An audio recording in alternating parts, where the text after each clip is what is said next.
Dramatic images broadcast by Iranian state television.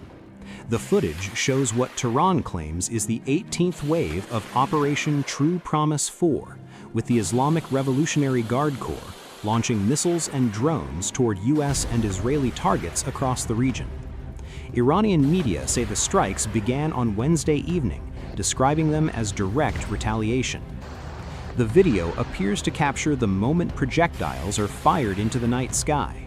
However, the exact time, date, and location of the footage cannot be independently verified. In a separate broadcast, state television displayed the wreckage of what it says is an Israeli drone shot down by Iranian air defenses. Earlier, Iranians claimed to have shot down an American MQ-9 Reaper drone. Israel confirmed it detected missiles launched from Iran towards its territory, signaling the confrontation is actively unfolding.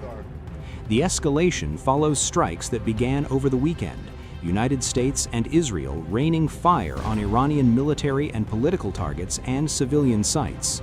Tehran insists its latest actions are a response, with reports of explosions echoing across several Gulf states. The situation is volatile, fast-moving, and clouded by competing narratives.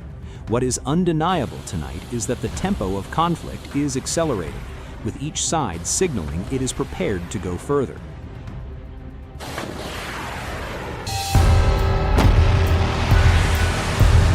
A new report published by Military Watch magazine claims that existing air defense systems around the world are practically incapable of intercepting Iran's Fatah-2 missile.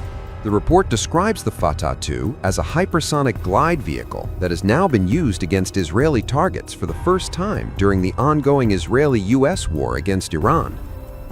According to the publication, the missile has created what it calls a real challenge for both Israel and the United States, and for their much-publicized anti-missile defense systems. Military Watch magazine explains that hypersonic glide vehicles differ fundamentally from traditional ballistic missiles. Unlike conventional projectiles, these systems can maneuver in both course and pitch. The report states that they are capable of carrying out lateral maneuvers several thousand kilometers above the Armstrong limit. Combined with their extreme speed, this maneuverability makes them nearly impossible for existing air defense systems to intercept. The publication cites footage from Israel, indicating that at least 3 successful Fatah-2 strikes have been launched by Iran against high-value Israeli targets since March 1st. It further claims that both U.S. and Israeli missile defense systems were already under strain from strikes involving older generations of Iranian ballistic missiles. According to the report, the number of available interceptors remains highly limited. Military Watch also references remarks made in August 2025 by Yuval Beseski, Vice President of Rafael Advanced Defense Systems, a leading Israeli missile defense developer. Beseski acknowledged the significant challenge posed by hypersonic missiles such as the Fatah-2. He stated that hypersonic weapons open what he described as a new era in air defense. Beseski explained that every air defense system today is designed on the principle of flying faster than the incoming target. However, he said that this principle does not apply when confronting hypersonic weapons. To intercept an object moving at Mach 10, he stated, a defensive system would need to travel at Mach 30. According to Beseski, such speeds are impossible to achieve within the atmosphere due to friction. The report notes that Beseski suggested a possible alternative approach, known as a zone defense model.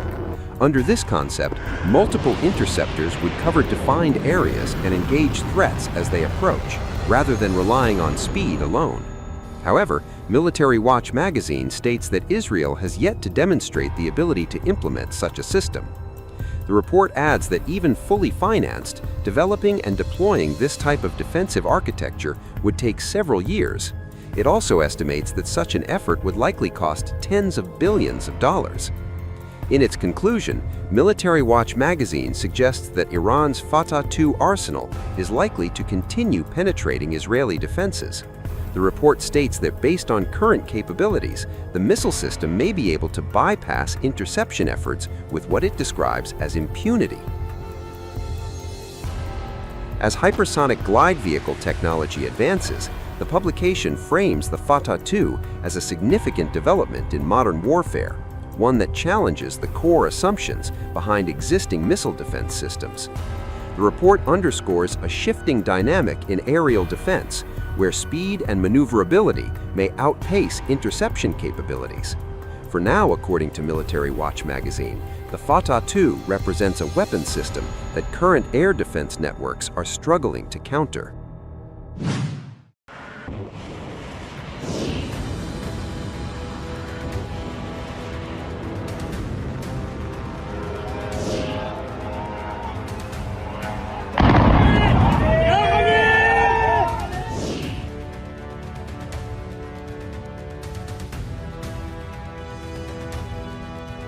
After joint strikes by the United States and Israel rocked Iran's leadership and military command, Tehran vowed retaliation.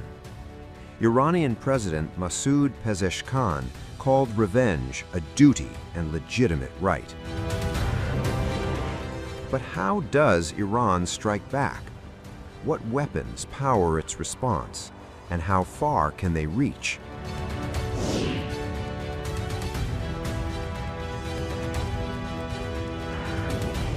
At the very core of Iran's military doctrine lies a force it has painstakingly built, expanded, and showcased for decades: its missile arsenal.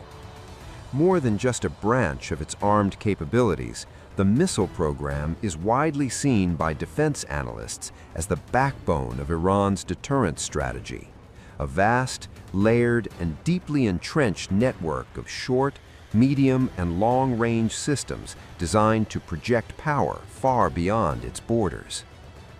Experts frequently describe it as the largest and most diverse missile arsenal in the Middle East, developed in part to offset the severe limitations of an aging and heavily sanctioned air force. Unable to rely on modern fighter fleets comparable to those of regional rivals, Tehran has instead invested heavily in missiles, weapons that do not require pilots, foreign spare parts pipelines, or vulnerable air bases to deliver strategic impact.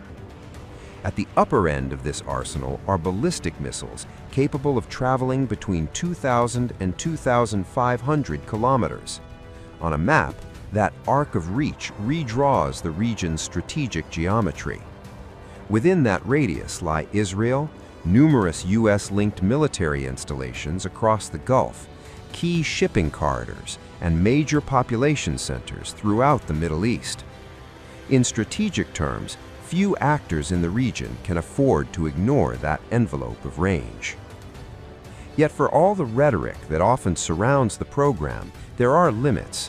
Despite frequent political alarm and sweeping claims, Iran's current longest-range ballistic missiles do not have the capability to strike the mainland United States. Their reach is formidable on a regional scale, but it does not extend across oceans. Even so, within its operational radius, Iran's missile force remains one of the most consequential and closely watched elements of the Middle East's evolving military balance, a centerpiece of deterrence, leverage, and escalating tensions in an already volatile region.